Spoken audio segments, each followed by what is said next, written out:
এই গুঞ্জনও আমরা শুনছি যে আপনি চেয়েছিলেন তামিম এবং বুলবুল মিলে যদি ক্রিকেট বোর্ডটা চালানো যায়, ওই সমঝোতার জায়গাটায় সেটা আসলে কতটুকু সত্য এবং সেটা শেষমেশ কেন আসলে হলো না আর? আমি চেয়েছিলাম, এবং শুধু আমি চেয়েছিলাম এরকম না, অনেক ক্রীড়া সংগঠকরাই চেয়েছিলেন, যারা একটা ভালো বোর্ড গঠন করার পক্ষে সবসময় ছিলেন। আমরা চেয়েছিলাম যে এটা একটা গ্রহণযোগ্য সমাধানের জায়গায় আসা, এবং সেটা একটা পর্যায় পর্যন্ত গিয়েছেও, কিন্তু পরবর্তীতে নানা ধরনের কমিটমেন্ট রাখা না রাখার একটা জায়গায় পৌঁছানোর কারণে সেটা আর হয়ে ওঠে নাই।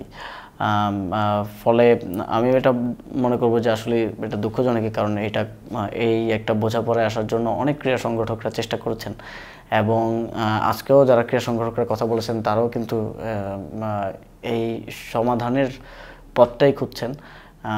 সবাই তো আসলে সব কিছু তো আসলে ক্রিকেটের জন্য, স্পোর্টসের জন্য, তো সেই জায়গায় নিজেদের মধ্যে ছোটোখাটো বোঝাপড়া বা বোঝাপড়ার অভাবের কারণে যদি খারাপ কিছু হয়, আর সেটা তো আমাদের সবার ক্ষতি এবং বাংলাদেশের ক্ষতি।